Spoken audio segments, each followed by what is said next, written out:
こんにちは、音沢です。ポップ音楽理論、今回は第2章の最後としてコードとメロディーの位置関係についてまとめます。概要欄に該当する J-POP を書き込むために今回と次回に分けようと思います。コードについては前回の動画で話しています。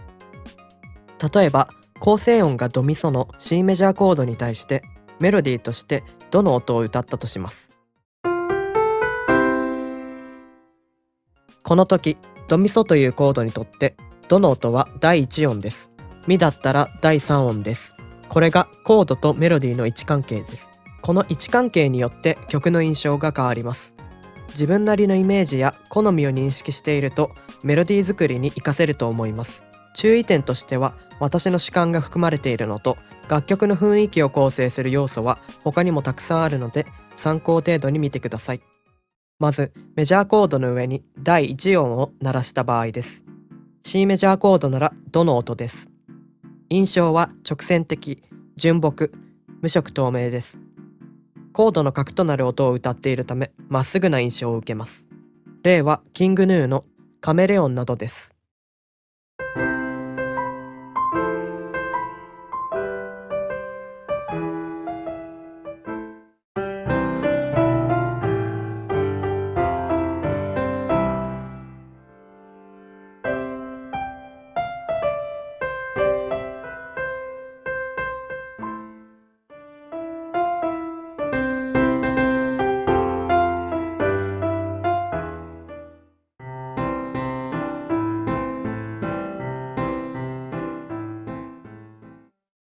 次は第3音です。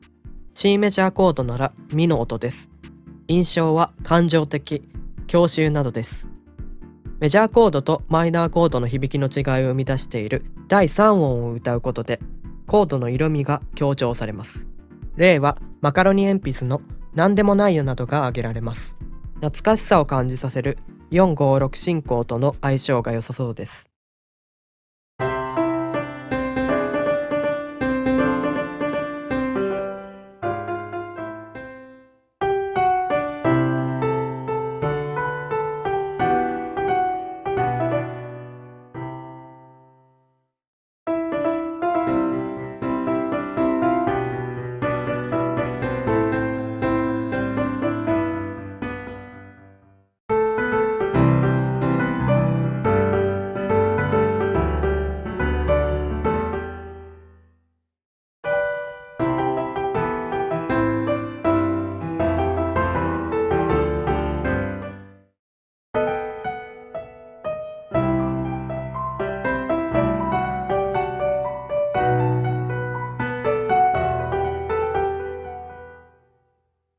次は第5音です。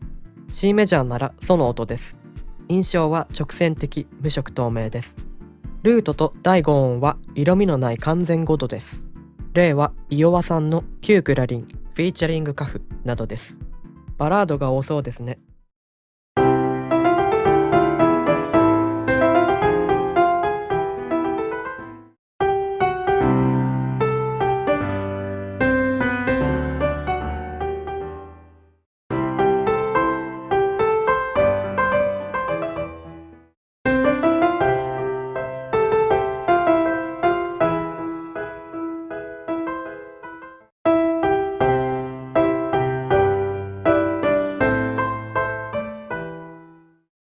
次はセブンスです。C メジャーコードならシの音です。印象は曖昧、切なさ、気だるげなどです。メジャーセブンスはメジャーコードとマイナーコードが合わさっているため白黒つかない曖昧な響きです。またルートとセブンスは半音の関係にあるため近い場合響きに濁りが発生します。例はシムのザ・ランブリンクなどです。またマルサ進行との相性が良さそうです。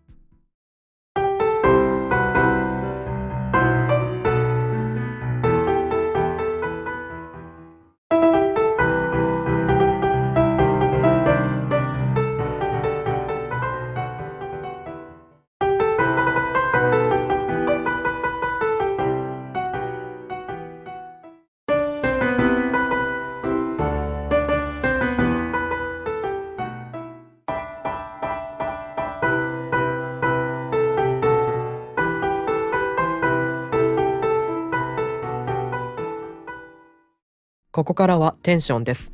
まず6から見てみます。C メジャーコードならラの音です。印象は浮遊感、ノスタルジーなどです。コード構成音から離れた音なので地面に足がつかない感じです。ですがセブンスのような不協和はありません。例はバウンディさんの裸の勇者などです。これも456進行と相性がいいです。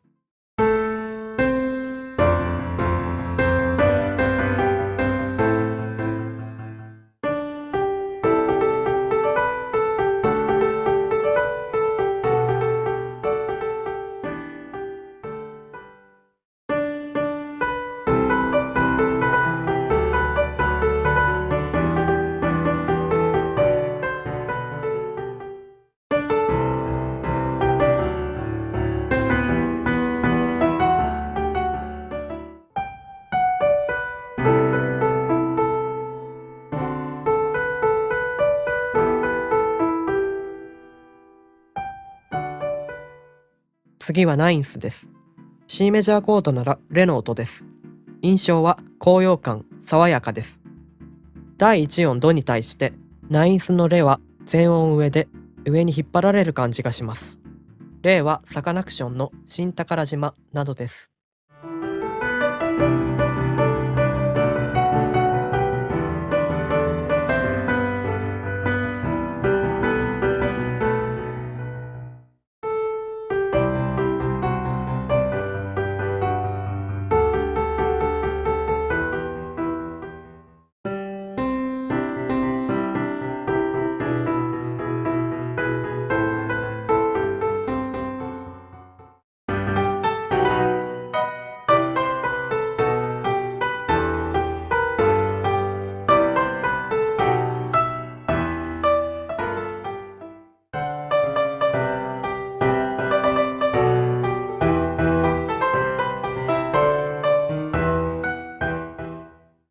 次はイレブンスです。C メジャーコードならファの音です。印象は未解決感、緊張、異物感です。ミとファは探求度という不協和に聞こえやすい音程を作り出します。またメジャーセブンスコードの場合、シとファは不協和に聞こえやすいトライトーンになります。例は AKB48 のエブリデイカチューシャなどです。他に見つけたら教えてください。第4音から第3音に移動することで緊張状態から安定状態に移行することが多いです。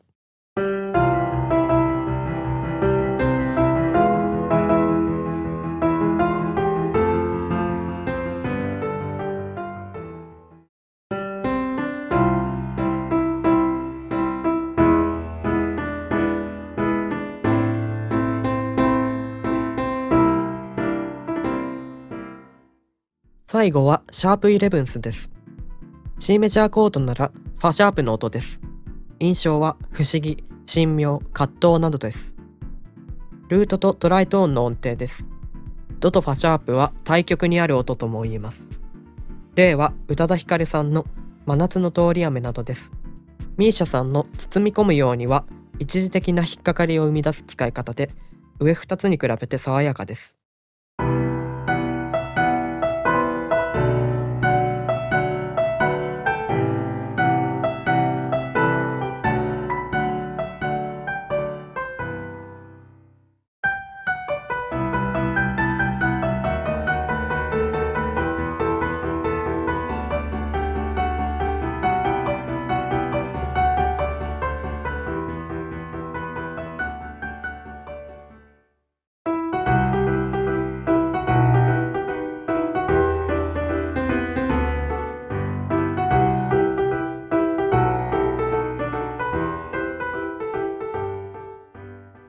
今回はここまでです。該当する曲を概要欄にどんどん追加していこうと思います。次回はマイナーコードとの組み合わせを見ていきます。ご視聴ありがとうございました。